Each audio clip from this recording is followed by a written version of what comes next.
Hello, नमस्कार दोस्तों। आशा करता हूँ आपकी तैयारी बहुत ही अच्छी चल रही है। आप तरह से बेहतर अपनी प्रिपरेशन कर रहे होंगे। आज की क्लास में हम द्वितीय श्रेणी शिक्षक भर्ती परीक्षा 2024 की परीक्षा है। प्रथम प्रश्न पत्र है जीके वाला, जो 29 दिसंबर 2024 को परीक्षा हुई थी। संस्कृत शिक्षा विभाग का पेपर है ये। तो सेकंड ग्रेड की जो भी विद्यार्थी तैयारी कर रहे हैं उनके लिए हम सॉल्व पेपर लेके आए हैं। हम आपके लिए बहुत ही महत्वपूर्ण सॉल्व पेपर लेके आए हैं जो आपके लिए बहुत ही रामबाण साबित होंगे। इस सॉल्व पेपर में हम आपको आधा सॉल्व पेपर कराएंगे, आधा अगली क्लास में कराएंगे। इसमें 100 क्वेश्चन आते हैं। फर्स्ट पेपर में जीके वाले में 100 क्वेश्चन आते हैं। 200 नंबर का पेपर होता है, जिसमें हम आज पहली क्लास में 50 क्वेश्चन कराएंगे, अगली क्लास में आगे के 50 क्वेश्चन सॉल्व कराएंगे। हम इस प्रकार दो पार्ट में आपको सॉल्व पेपर कराएंगे, सॉल्व पेपर हल कराएंगे। जो भाई हमारे जीके गुरु टेक्स चैनल के साथ नए जुड़े हैं उनसे प्लीज़ रिक्वेस्ट है चैनल को सब्सक्राइब करें और अधिक से अधिक शेयर भी करें। जो भी भाई बहन आपके मिलने वाले हैं, मित्र हैं, जो भी हैं, वो आपकी कंपटीशन एग्ज़ाम की तैयारी कर रहे हैं, उनके लिए वीडियो को अधिक से अधिक शेयर भी करें और वीडियो को लाइक करें और वीडियो को अंत तक देखें दोस्तों।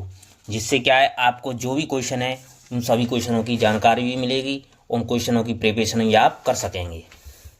तो अपनी प्रिपरेशन जांचने के लिए आप सॉल्व पेपरों को हल भी कर सकते हैं। आप सॉल्व पेपरों को हल करने के लिए हमारे टेलीग्राम चैनल पर जाना है, वहाँ से टेलीग्राम चैनल की लिंक पर क्लिक करना है। टेलीग्राम चैनल को ज्वाइन करके वहाँ से आप PDF से भी इन क्वेश्चनों को पढ़ सकते हैं आप। और भी महत्वपूर्ण जानकारी प्राप्त करने के लिए आप टेलीग्राम चैनल को ज्वाइन कर सकते हैं।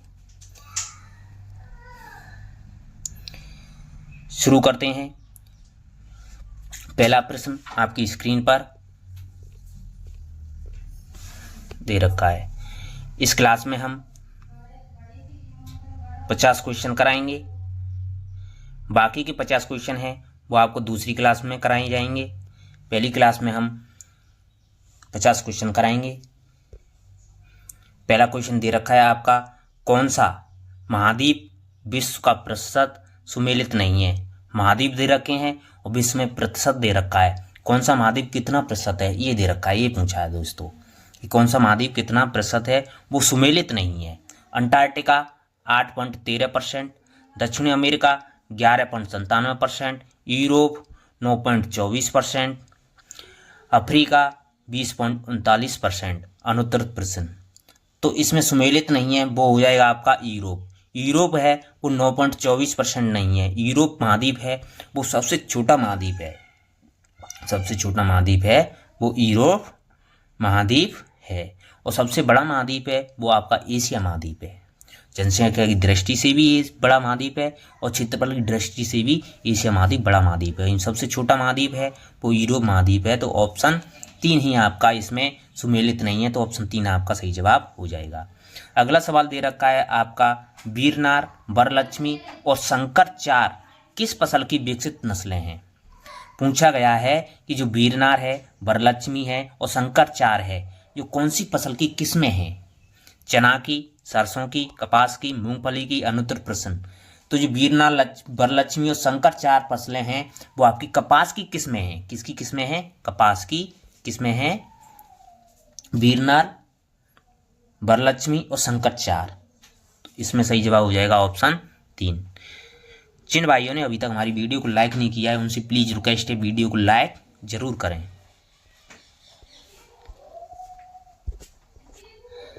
अगला सवाल है आपका, सालार वन निम्नलिखित में से किन जिलों में मिलते हैं। सालार वन है वो राजस्थान के कौन कौन से जिलों में मिलते हैं।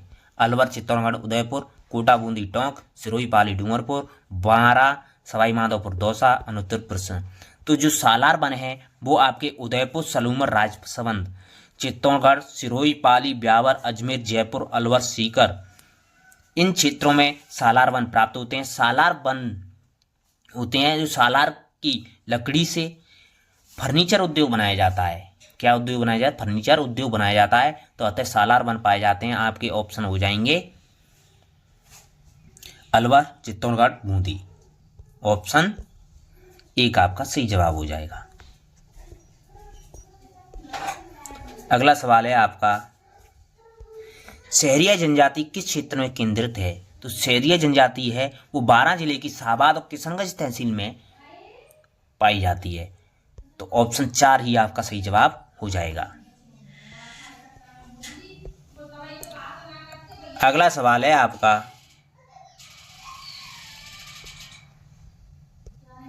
2011 की जनगणना के अनुसार राजस्थान के कौन से जिलों में क्रमशः ग्रामीण और शहरी लिंगानुपात 0 से 6 वर्ष लिंगानुपात है, शिशु लिंगानुपात है, वो सर्वाधिक है?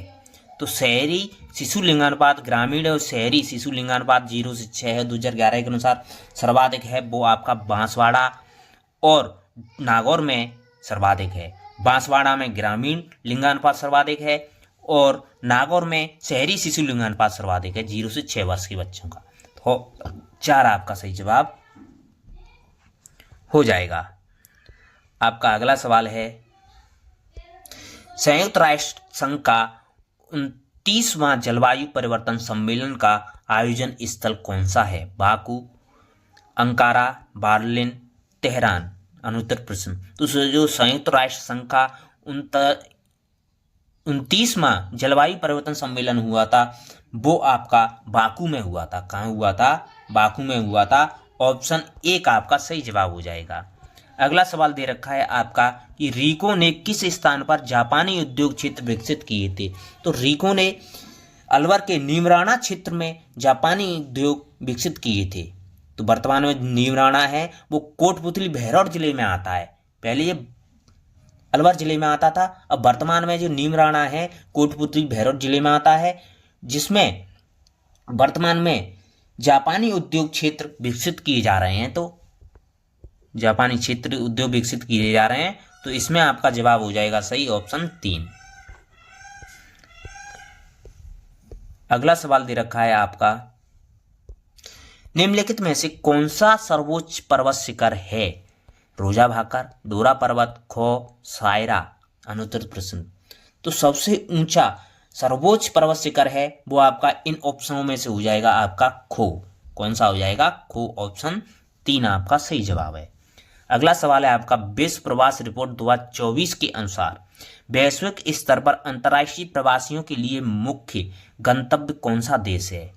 तो वैश्विक स्तर पर, विश्व स्तर पर जो अंतर्राष्ट्रीय प्रवासी हैं उनके लिए मुख्य गंतव्य देश है वो आपका हो जाएगा अमेरिका। कौन सा हो जाएगा? अमेरिका। ऑप्शन 3 आपका सही जवाब हो जाएगा। अगला सवाल दे रखा है आपका, निम्नलिखित कथनों पर विचार करना है। दोस्तों 2 कथन दे रखे हैं, उन पर क्या करना है? विचार करना है। तो राजस्थान के बाड़मेर जिले में भेड़ों की संख्या राज्य में सबसे अधिक थी। बिल्कुल सही है। सूरती राजस्थान में पाई जाने वाली भैंस की नस्ल है। ये भी सही है। तो दोनों ही सही हैं। तो ए और बी दोनों सही हैं। तो ऑप्शन 1 आपका सही जवाब हो जाएगा। अगला सवाल है आपका, भारत के निम्नलिखित में से किस प्रकार के वन में पाकलड जैसी दृश्य भूमि मिलती है? उष्णकटिबंधीय आर्द्र पर्णपाती वन, आर्द्र उष्णकटिबंधीय अर्ध सदाबहार वन, शुष्क उष्णकटिबंधीय पर्णपाती और कांटेदार वन, पर्वतीय वन दक्षिणी। अनुत्तर प्रश्न। तो इसमें आपका सही जवाब हो जाएगा वो हो जाएगा आपका शुष्क उष्णकटिबंधीय पर्णपाती और कांटेदार वन। भारत में पॉकलैंड जैसी दृश्य भूमि मिलती है। ऑप्शन 3 आपका सही जवाब हो जाएगा। जिन भाइयों ने अभी तक हमारे जीके गुरु टेक्स्ट चैनल को सब्सक्राइब नहीं किया है उनसे प्लीज रिक्वेस्ट है कि चैनल को सब्सक्राइब जरूर करें। अगला सवाल है, कौन सा नदी स्रोत का युग्म सुमेलित नहीं है? नदी दे रखी है, स्रोत दे रखे, कहाँ से उद्गम हुआ है ये दे रखे हैं। तो सोन नदी है वो आपकी अमरकंटक पठार से निकलती है। बिल्कुल सही है पहला। तो दामोदर नदी है वो छोटा नागौर पठार से निकलती है। दामोदर नदी छोटा नागौर पठार से निकलती है, बुंदेलखंड से नहीं निकलती है। तो ये गलत हो जाएगा। इसमें सुमेलित नहीं है यही पूछा है। तो ऑप्शन 2 आपका सही जवाब हो जाएगा। वैसे तो 2 ऑप्शन आपका सही जवाब हो जाएगा।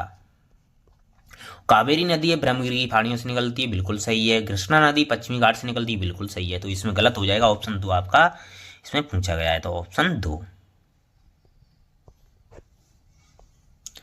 आपका अगला सवाल है,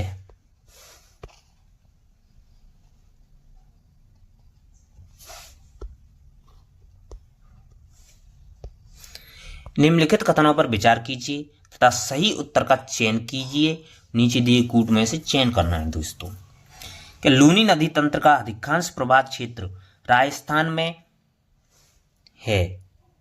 राजस्थान में है, बिल्कुल सही है। खारी नदी बनास नदी की सहायक नदी है, बिल्कुल सही है। बनास नदी खमनौर की फाड़ियों से निकलती है, ये भी सही है। खमनौर की फाड़ियां अजमेर से निकलती है, तो ये तीनों ही सही हैं। तो ऑप्शन 2 आपका सही जवाब हो जाएगा। अगला सवाल है आपका,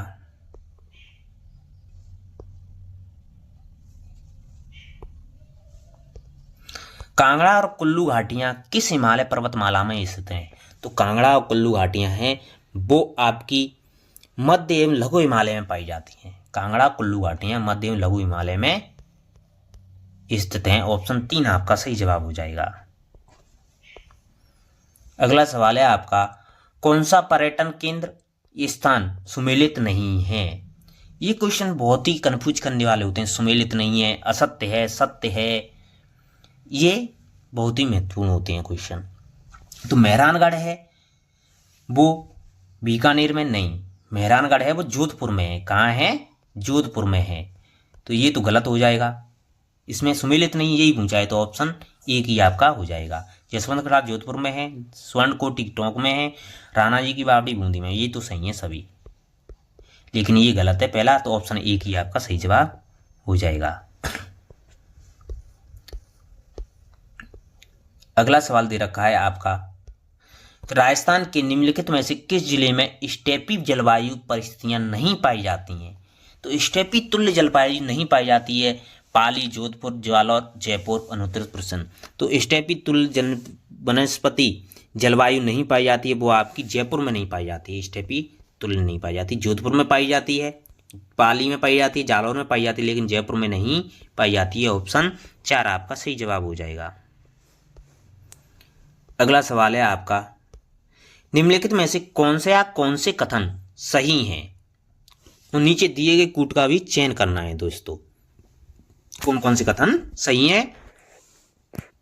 तो दक्षिणी गोलार्ध में उत्तरी पश्चिमी पछुआ पवनें चलती हैं, बिल्कुल सही है दोस्तों। जो दक्षिणी गोलार्ध है उसमें उत्तर पश्चिमी पवनें चलती हैं।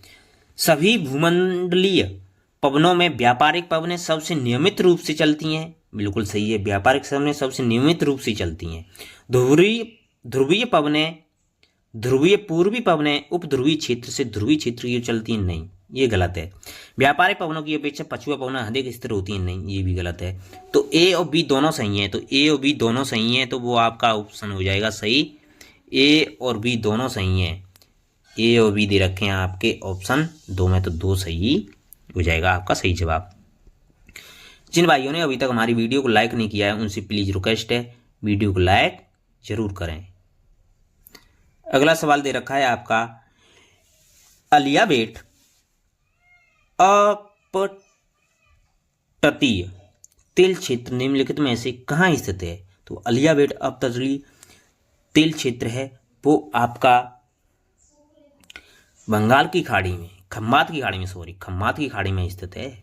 ऑप्शन 2 आपका सही जवाब हो जाएगा। अगला सवाल दे रखा है आपका, भारत में मानसून के संचरण के कारण संधारण का सबसे प्रमुख कारक तिब्बत के पठार का गर्म होना है, यह कथन है। किसका कथन है? पी कोटेश्वरम, गिलबर्ट बोकर, फ्लोहन हेली। तो भारत में जो मानसून के संचरण के कारण एवं संधारण का सबसे प्रमुख कारक तिब्बत के पठार का गर्म होना, यह कथन कहा था आपका पी कोटेश्वरम ने कहा था। ऑप्शन 1 आपका सही जवाब हो जाएगा। अगला सवाल दे रखा है आपका, वर्ल्ड पॉपुलेशन रिव्यू 2024 के अनुसार निम्नलिखित देशों का उनकी कुल जनसंख्या के अनुसार सही अवरोही क्रम पूछा है दोस्तों। जनसंख्या का अवरोही क्रम बहुत ही लेवल का क्वेश्चन है दोस्तों, कि विश्व में जो पॉपुलेशन है, जनसंख्या है, उसको 2024 के अनुसार अवरोही क्रम पूछा है, घटते क्रम में पूछा है। तो फ्रांस, दक्षिणी Korea, Italy, Thailand. France, Thailand, दक्षिणी कोरिया, इटली। थाईलैंड, दक्षिणी Korea, France, Italy. Thailand, France, Italy, दक्षिणी कोरिया। तो इसमें आपका सही क्रम बनेगा थाईलैंड, फ्रांस, इटली और दक्षिणी कोरिया। ऑप्शन 4 आपका सही जवाब बनेगा। बहुत ही लेवल से क्वेश्चन पूछा था दोस्तों। आपका अगला सवाल है, थली, थाटकी और देवड़ा बाटी किस उपबोलियां हैं? मारवाड़ी की, बागड़ी की, हाड़ौती की, मेवाती की। तो जो थली है, थाकटी है और देवड़ा बाटी है, ये मारवाड़ी की उपबोलियां हैं। ऑप्शन 1 आपका सही जवाब हो जाएगा। जिन भाइयों ने अभी तक हमारी वीडियो को लाइक नहीं किया है, प्लीज उनसे रिक्वेस्ट है वीडियो को लाइक जरूर करें। अगला सवाल दे रखा है, ठक्कर बापा में भील सेवा समिति के तत्वाधान में कहाँ भील आश्रम की स्थापना की थी? मानगढ़, ऋषभदेव, खंडलाई, लसाड़िया। तो जो ठक्कर बापा ने भील सेवा समिति की स्थापना की थी वो आपकी तत्वाधान में भील आश्रम की स्थापना की थी वो आपकी ऋषभदेव में की थी। ऑप्शन 2 आपका सही जवाब हो जाएगा। अगला सवाल है आपका, निम्नलिखित में से किस स्थान पर आमेर के मानसिंह प्रथम ने मुगल सेना नायक के रूप में काम नहीं किया था? काबुल, बंगाल, मालवा, उत्तर पश्चिमी प्रांत। तो जो मानसिंह प्रथम थे उन्होंने सेना नायक के रूप में मालवा में काम नहीं किया था। ऑप्शन 3 आपका सही जवाब हो जाएगा। अगला सवाल दे रखा है कि किस अवसर पर कांकन डोरा की प्रथा का अभ्यास किया जाता है? जन्म, शोक, नामकरण, विवाह। तो जो कांकन डोर है वो आपकी विवाह के समय प्रथा का प्रचलन होता है। ऑप्शन 4 आपका सही जवाब हो जाएगा। कांकन डोर विवाह के समय। कांकन डोर है विवाह पूर्व गणपति स्थापना के समय तेल पूजन कर वर और वधू को हाथ में मौली या लच्छा बांधना कांकन डोर कहलाती है।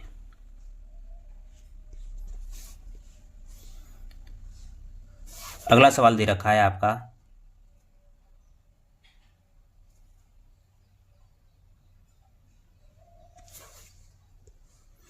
राजपूताना मध्य भारत सभा के प्रथम अधिवेशन का अध्यक्ष कौन था? विजय सिंह पटेल, केसरी सिंह बारहट, चांदकरण सुराना, जमनालाल बजाज। तो राजपूताना मध्य भारत सभा के प्रथम अधिवेशन के अध्यक्ष थे वो आपके थे जमनालाल बजाज। कौन थे? जमनालाल बजाज थे। ऑप्शन 4 आपका सही जवाब हो जाएगा। जो राजपूताना मध्य भारत सभा का गठन किया गया था वो आपका 1919 में किया गया था। इसके अध्यक्ष जमनालाल बजाज थे। आपका अगला सवाल है, निम्नलिखित में से दयालदास की रचना या रचनाएं कौन सी हैं? जो दयालदास की रचनाएं हैं वो कौन कौन सी हैं? बीकानेर रे, राठौड़ों की ख्यात, देश दर्पण, आर्याख्यान, कल्पद्रुम। तो ये सभी रचनाएं हैं वो दयालदास की रचनाएं हैं, तीनों ही। तो ऑप्शन 1 आपका सही जवाब हो जाएगा।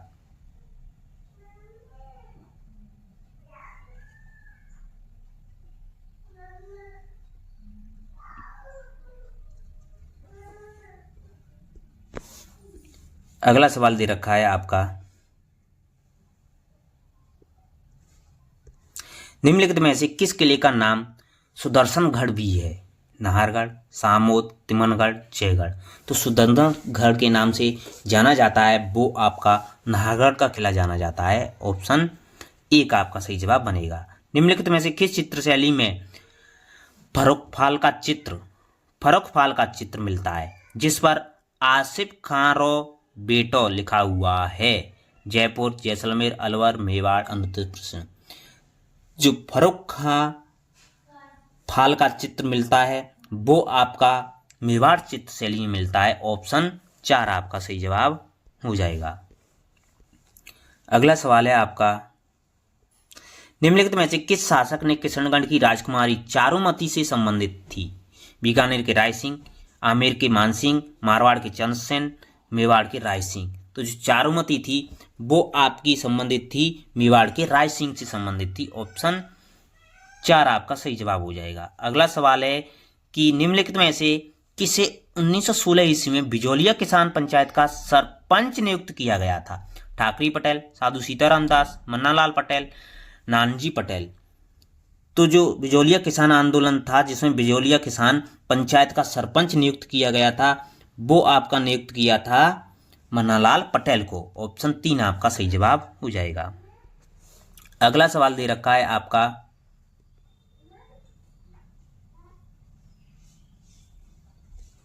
निम्नलिखित में से किस पुरातात्विक स्थल से एक अभिलेख मिला जिसमें मौर्य सम्राट अशोक ने बौद्ध ग्रंथों का अध्ययन किया था? तो बौद्ध ग्रंथ वो तो आहड़ से ही मिलते हैं, आहड़ वो बौद्ध ग्रंथ हैं, वो आपके बैराट से मिलते हैं। जहां बौद्ध आ जाए, अशोक आ जाए, तो आपको बैराट करना है डायरेक्ट। तो ऑप्शन 1 आपका सही जवाब हो जाएगा। अगला सवाल है आपका, गुलाब श्याम का वैष्णव मंदिर स्थित है चामुंड में, उदयपुर में, चित्तौड़ में, गोगुंदा में? तो गुलाब श्याम का वैष्णव मंदिर है वो आपका गोगुंदा में है। ऑप्शन 4 आपका सही जवाब हो जाएगा। एकलिंग महादेव का मंदिर उदयपुर में है। कालका माता का मंदिर, मीरा मंदिर है वो चित्तौड़गढ़ में है। आपका अगला सवाल है,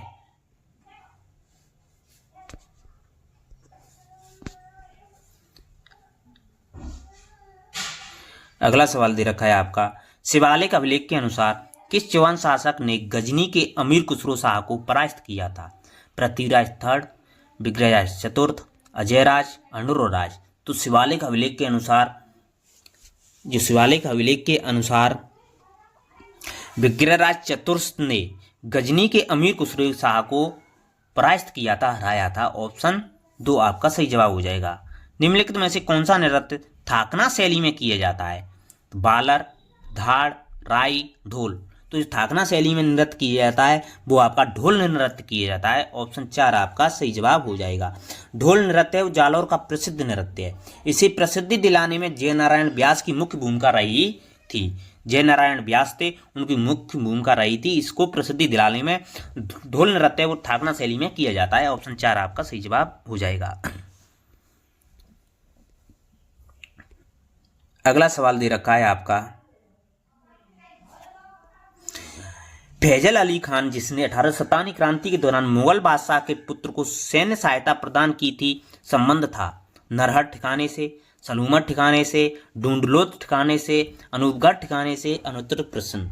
तो फैजल अली खान जिसने 1857 क्रांति के दौरान मुगल बादशाह के पुत्र को सैन्य सहायता प्रदान की थी, वो आपका संबंधित था, वो डूंडलोत ठिकाने से संबंधित था। ऑप्शन 4 आपका सही जवाब हो जाएगा।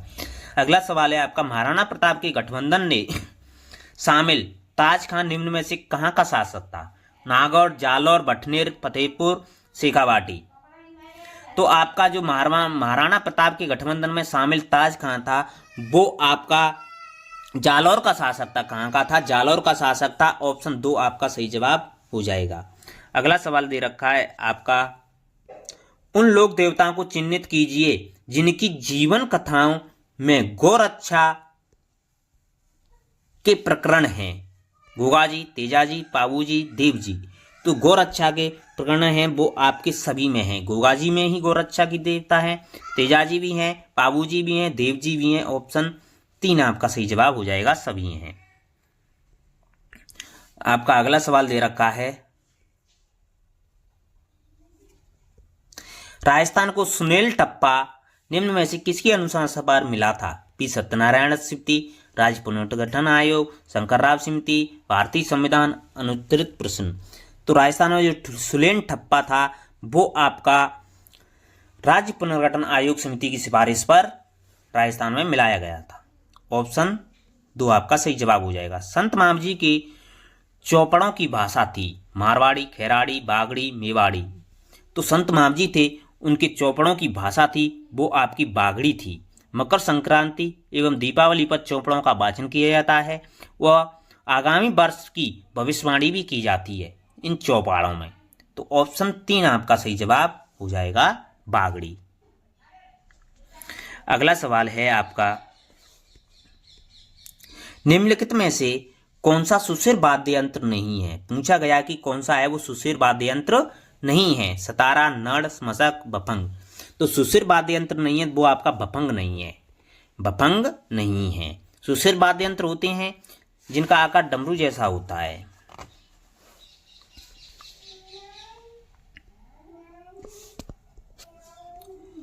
आपका अगला सवाल है 1956 के उपरांत कितने अन्य राज्यों के राज्यपालों की राजस्थान के राज्यपाल का अतिरिक्त प्रभार दिया गया था? 9 राज्यों, 7 राज्यों, 8 राज्यों, 10 राज्यों। तो 1956 के उपरांत 7 राज्यों के राज्यपालों को राजस्थान के राज्यपाल का अतिरिक्त प्रभार दिया गया था। ऑप्शन 2 आपका सही जवाब हो जाएगा। जिन भाइयों ने अभी तक हमारी वीडियो को लाइक नहीं किया है उनसे प्लीज रिक्वेस्ट है वीडियो को लाइक जरूर करें। अगला सवाल है राजनीति के निर्देशक तत्वों के संबंध में सूची 1 को सूची 2 से मिलान करना है। दोस्तों, राज्य के नीति निर्देशक तत्व दे रखे हैं, कौन से संविधान संशोधन के द्वारा जोड़े गए थे, ये पूछा गया है। दोस्तों, तो निर्धन को निःशुल्क कानूनी सहायता दी गई थी आपकी 42वें संविधान संशोधन 1976 के द्वारा। तो ए का हो जाएगा क्या? 3 हो जाएगा। ए का 3। आय असमानता को न्यूनतम करना ये दिया गया था आपका 44वां संविधान संशोधन 1976 के द्वारा। तो इसमें हो जाएगा 2। ए का 3, बी का 2। और सहकारी संघों का स्वैच्छिक निर्माण ये दिया 97वां संविधान संशोधन 2011 में। तो इसका हो जाएगा आपका 4। क्या हो जाएगा? सी का हो जाएगा 4। अगला दे रखा है आपका प्रारंभिक बाल्यावस्था, ये 86वां संविधान संशोधन 2002। तो इसका हो जाएगा 1, लास्ट का हो जाएगा 1। तो आपका सही जवाब 3 2 4 1। अब 3 2 4 1 3 2 4 1 दे रखे हैं आपके ऑप्शन 2 में। तो ऑप्शन 2 आपका सही जवाब हो जाएगा। ये दे भी रखे हैं आपके। अगला सवाल है आपका निम्नलिखित में से कौन से नेताओं के समूह 3 या 3 से अधिक बार राजस्थान के मुख्यमंत्री रहे थे? पूछा गया है कि ऐसे कौन से नेताएं हैं, मुख्यमंत्री हैं जो 3 या 3 से अधिक बार राजस्थान के मुख्यमंत्री रहे हैं। भैरव सिंह शेखावत, हरदेव जोशी, मोहनलाल सुखाड़िया, ये तीनों ही थे वो आपके 3 से और 3 बार मुख्यमंत्री रहे हैं राजस्थान के। ऑप्शन 1 आपका ही सही जवाब हो जाएगा। वसुंधरा राजे नहीं थी, हरदेव जोशी, शिवचरण माथुर नहीं थे, शिवचरण माथुर, अशोक गहलोत अभी हुए हैं वर्तमान, शिवचरण माथुर नहीं थे। तो आपका हो जाएगा ऑप्शन 1 ही आपका सही जवाब हो जाएगा। हरदेव शेखावत, भैरव सिंह शेखावत, हरदेव जोशी, मोहनलाल सुखाड़िया, ये 3 या 3 से अधिक बार राजस्थान के मुख्यमंत्री रहे थे। आपका अगला सवाल है समिट ऑफ द फ्यूचर क्या था? संयुक्त राष्ट्र संघ सम्मेलन, G20 सम्मेलन, SCO शिखर सम्मेलन, क्वाड शिखर सम्मेलन, अनुत्तर प्रश्न। तो समिट ऑफ फ्यूचर था वो आपका संयुक्त राष्ट्र संघ का सम्मेलन था। ऑप्शन 1 आपका सही जवाब हो जाएगा। अगला सवाल दे रखा है आपका किस ब्रिटिश प्रस्ताव में पहली बार यह प्रस्तावित किया गया कि वायसराय की कार्यकारी परिषद में गवर्नर जनरल एवं कमांडर इन चीफ के अलावा मुख्य रूप से भारतीय सदस्य होंगे? पीपल योजना में, भारतीय सरकार अधिनियम 1947 में, कैबिनेट मिशन योजना में, माउंटबेटन योजना में। तो ये मुख्य रूप से किया गया था वो आपका पीपल योजना में किया गया था। ऑप्शन 1 आपका सही जवाब हो जाएगा। जिन भाइयों ने अभी तक हमारी वीडियो को लाइक नहीं किया है उनसे प्लीज रिक्वेस्ट है वीडियो को लाइक जरूर करें। अगला सवाल दे रखा है आपका सरकार द्वारा 3 काठिया व्यवस्था में जांच के संदर्भ में बनाए गए जांच आयोग में किसको सदस्य बनाया गया था? तो सरकार द्वारा 3 काठिया व्यवस्था में जांच आयोग का सदस्य बनाया गया था वो आपका महात्मा गांधी को बनाया गया था। ऑप्शन 4 ही आपका सही जवाब हो जाएगा। अगला सवाल है आपका राजस्थान विधानसभा में पेश किए गए निजी सदस्य विधेयकों के संबंध में निम्नलिखित में से कौन सा कथन गलत है? गलत पूछा है दोस्तों, कौन सा कथन गलत है विधेयकों में से? तो राजस्थान की तीसरी विधानसभा में सबसे अधिक संख्या में निजी सदस्य विधेयक पेश किए गए थे, बिल्कुल सही है दोस्तों। राजस्थान सामाजिक शिक्षा बोर्ड विधेयक 1958 राजस्थान विधानसभा द्वारा पारित निजी सदस्य विधेयकों में से एक है, बिल्कुल सही है, ये भी सही है। राजस्थान विधानसभा ने अपने विधायी कामकाज के इतिहास में केवल एक निजी सदस्य विधेयक को पारित किया। नहीं, ये गलत है, तो इसमें गलत ही पूछा है, तो ऑप्शन 3 आपका सही जवाब हो जाएगा। अगला दे रखा है कि 13वीं से 14वीं 15वीं विधानसभा में कोई भी निजी सदस्य विधेयक पेश नहीं किए गए थे। ये भी सही है, तो इसमें आपका सही जवाब बनेगा ऑप्शन 3 है, वो गलत है। अगला सवाल है आपका